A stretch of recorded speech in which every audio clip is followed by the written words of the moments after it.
Hello YouTube, ang papakita ko naman sa inyo ngayon itong KBEars Aurora. So yan, ito yung box ng Aurora. So yan, so ito medyo premium siya kasi mas mahal to eh. So yun yung specs nya. Bukas natin,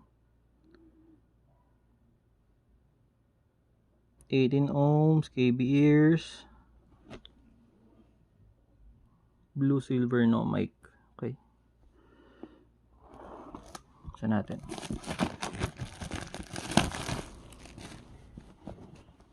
Paano ba to? Okay, slide.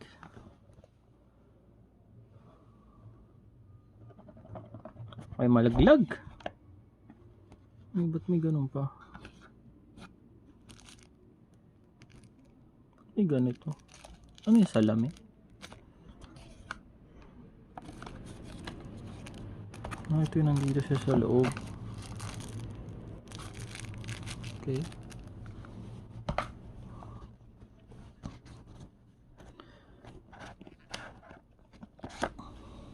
Okay. Napakarami ng ear tips. Ibang kulay.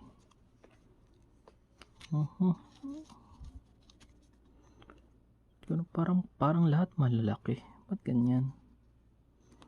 Oh. Ay, hindi yata. Paano ang gara naman ito? Nangangain? Ano ba to? Ay, hindi. Hirap na matanggalin ito. Yung size ko eh.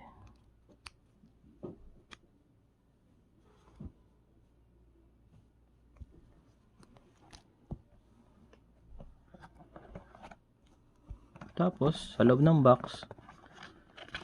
Okay, ito siya. Ay, mas maganda siya sa personal. Ito. Oh.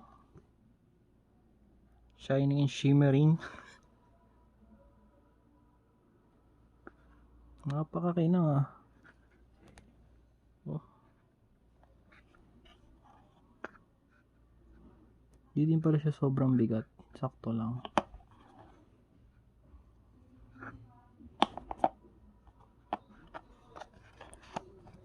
Tingnan natin itong isa. Meron pa ba sa ilalim to? Wala na.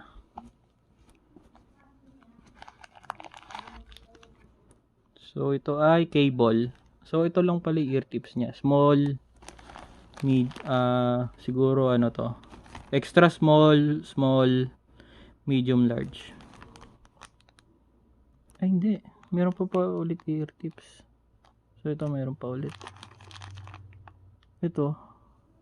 Ba? Ito yung panglinis ng nozzle. May ganun pa ah.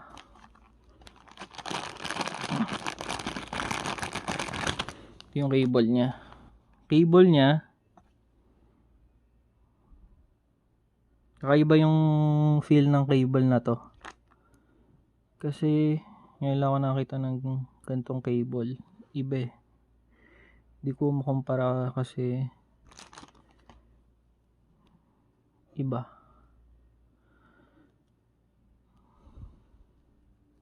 Di ko masabi kung anong klase yung cable. Parang medyo malagkit siya ng konti. Pero hindi naman siya ano. Tapos sobrang lambot niya. So ayan siya. Nakakinang talaga eh oh.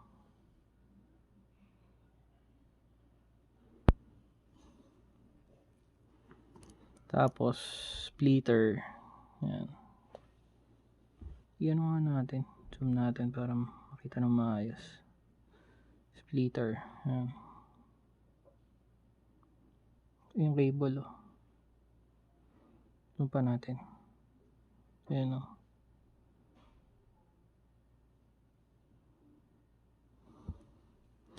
Nakita na ba kayo ng ganyang cable? Ako ngayon pa lang. Hindi ko alam kung anong klase ng cable nila eh. Pero maganda siya, malambot.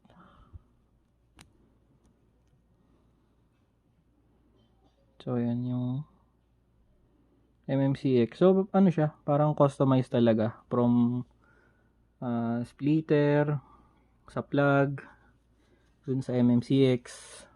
Nakaterno siya lahat dito sa mismong IEM. So ito yung IEM mismo.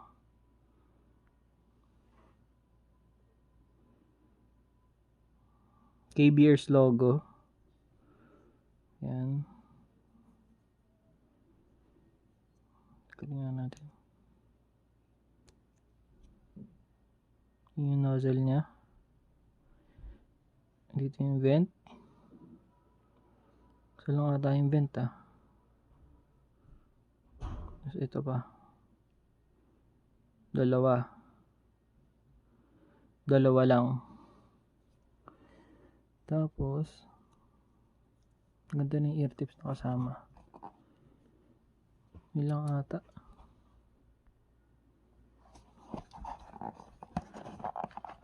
Ba, hindi nakatanggal Ito nakadikit. Nasira ko na yung box. So, warranty card. Hindi, user guide pala.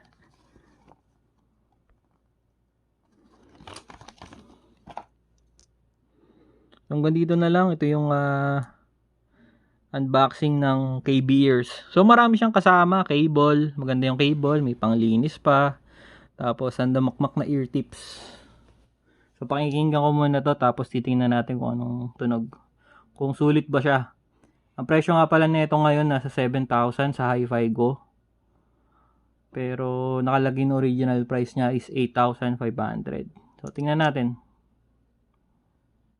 One eternity later.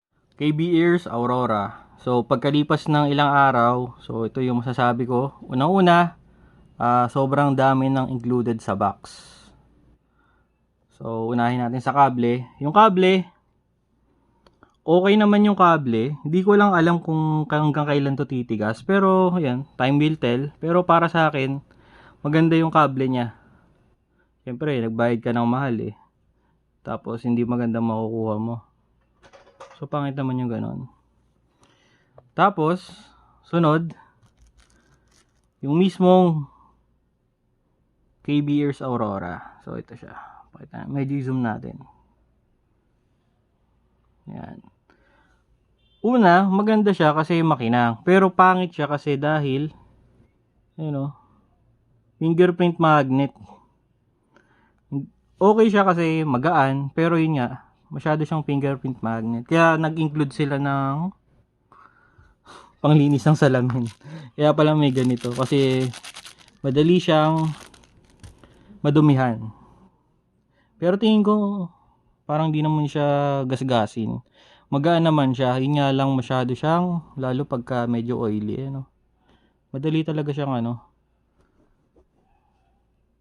makakita ka ng fingerprint. Tapos, unang-una, tapos ano pala? Balik tayo dito sa sa mga gamit. Yung ear tips, para sa akin, okay naman yung ear tips nila, pero mas maganda pa rin yung mga ear tips na pinoprovide ng mga company like Spin Fit, Spiral Dot, ganon. Yung mga gumagawa talaga ng ear tips. Pero yung ear tips na included, decente naman. Pwede na.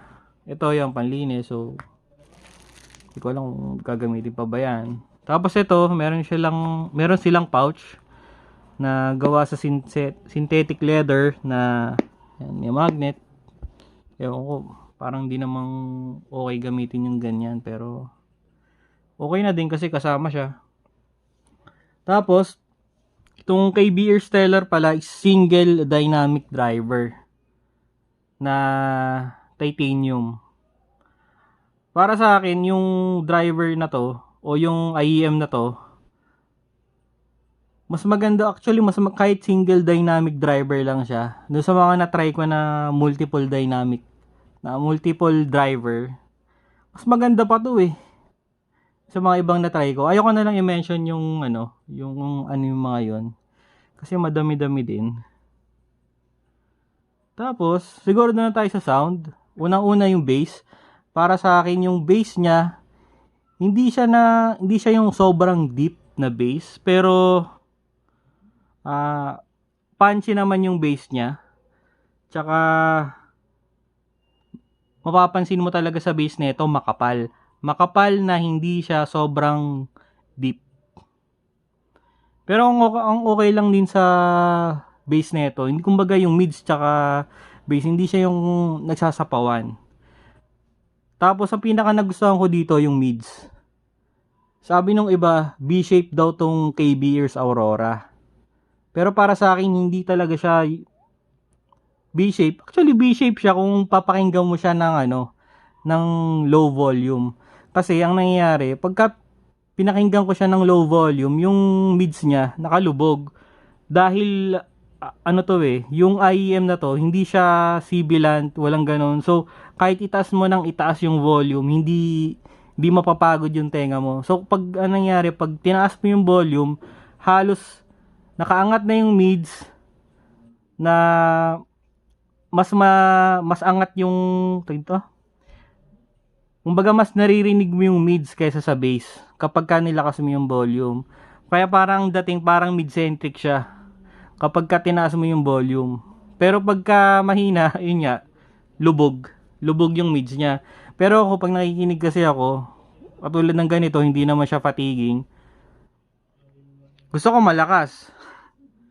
Pero malakas na hindi siya nakakairita sa tenga.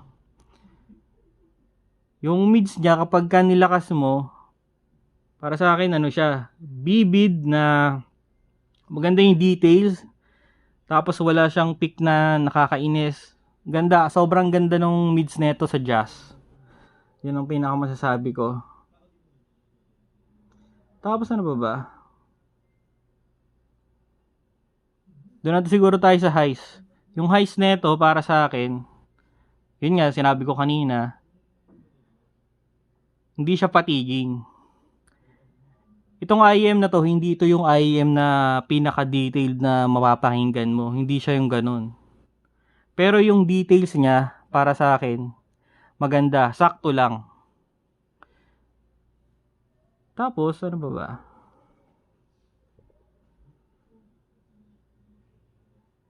So yun, basta hindi masakit sa tenga. Tapos yung soundstage nito hindi siya ganun kalawak. Actually medyo parang nakalapit siya sa'yo. Ganun yung dating. Parang in your ears, parang ganun. Pero para sa akin okay lang yon. Sana lang medyo mas malawak, pero hindi yung ganun. Ang presyo nga pala nito, nakasale siya sa Hi-Fi Go ng 7,000. Tingin ko ba sulit yung 7,000 dito? Unang-una maganda to Itong IM na to, isa sa mga magandang single dynamic driver na nasubukan ko. Actually, ito ang pinakamaganda na single dynamic driver na nasubukan ko. Tingin ko lang yung KBEars, kaya nilang gawin to na mas mura. Kasi single dynamic driver lang naman to Kumbaga hindi siya ganun kumbaga yung components na gagamitin mo sa loob, isa lang. Alam ko mahal itong yung bakal mag-produce niyan, MMCX na pasadya.